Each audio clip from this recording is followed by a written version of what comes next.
Welcome back to the Imaginary Gallery. It's TJ. Tonight's discussion is part of the Narcissist bag of tricks, and it has to do with impression management. Now, impression management is something that all of us do in our lives. For example, if you're at work and you want to impress your boss and you're really tired and hungover or something, and your boss looks at you and says, "How are you today?" Well, you don't want to be like, "Oh, I'm drunk still." So you'll impression manage yourself and say, "Oh, I'm doing just fine." That's not really considered manipulative.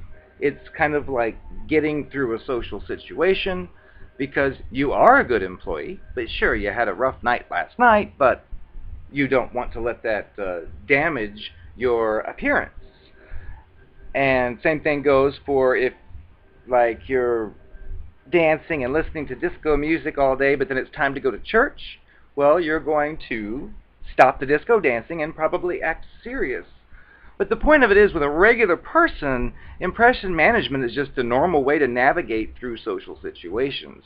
And the impressions that you present are based in reality, because we all have many different sides to us.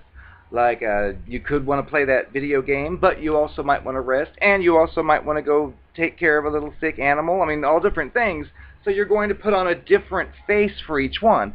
But each one of these is based in some form of your reality. How this ties into the narcissistic, toxic person, they use the impression management, but they use it in a perverted manner. They take it and they twist it, and they actually commit fraud with it. The non-toxic person uses impression management, as I stated before, as a way to navigate through social situations without any kind of evil intent. That's the difference, though, with the cluster B toxic people. They utilize this same process, but they take it a step further. They will try to manage their impression in situations that are basically polar opposites of reality. With the narcissistic toxic person, they use it in an entirely different way. The example I have would be Al. Al is a drug dealer. Al is a thief. Al is a criminal. That's what he is. That's what he does. Well, Al notices a neighbor down the street named Betty, and he happens to have already studied the fact that Betty's got a huge family fortune. Betty's rich. Betty's a high-standing social person, and so he looks at all that. She's an object, but he thinks, wow, I'd love to get involved with her. So somebody like Al would study up on her, figure out what she does, figure out what she's about, and then he would manage his impression in a non-reality situation. So let's say he walks down the street and sees her and says, "Hey, you look nice. Would you like to go out with me here?" And he takes her out. Well, she's going to reveal herself to him, and chances are, well, in this case, she's not a toxic person. She's just a regular person trying to get through her life, and she may give cues like, "Oh, yes, I like to go to the theater, but so many of the men there just seem like they're after money.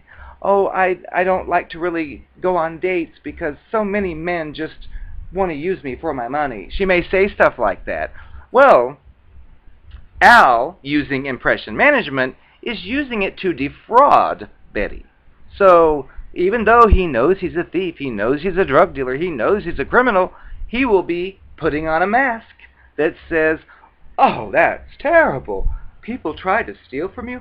I don't care about money." And he'll be basically putting on that fictitious mask that hides his true self, which we all hide our true self here and there, but Al's hiding of his true self is like, if it was a scale from A to Z, well, he's at A, but he's pretending to be at Z, which is a huge difference. And that's how these people operate. And what's funny is they slip up because They're trying to convince you that they are this extreme A, let's say, but then you uncover behaviors they do that are closer in line with a Z.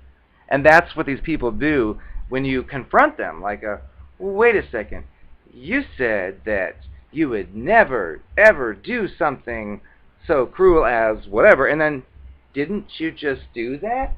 And of course that's where you throw them off, and they don't have a clue because they're pretending. They're wearing a fictitious mask, pretending to be a regular human. They really don't know what it's like, though, to be a regular human because they aren't one. So they pick up cues from your behaviors, and they might say, oh, I was just kidding. Oh, I didn't mean that. Oh, you misunderstood. But the point is they're not real. And they utilize this impression management skill, and it's designed to, unlike in the first part of this, where you're just simply trying to navigate through a social situation, well, with these people that are toxic, they're using the impression management in order to get you or someone else to do something that they know the person would never ever do if they were to know the truth. Like with my example of Betty and Al. Well, Al knows he's everything Betty would scream and run from if she knew, but what does he do? He still pursues her because what? He wants the money that he knows that she has, and of course he'll play that down with his mask and say, money? I didn't know you had any money. I just thought you were pretty. Forgive me if I want to see you every night. I'm sorry. I guess you're just too sensitive. They'll say stuff like that designed to get Betty to think, oh my goodness, maybe I'm being too jaded with him. He just seems like a nice No, but that's what they want. Manipulation, which is involved in the impression management. It's a perversion of impression management.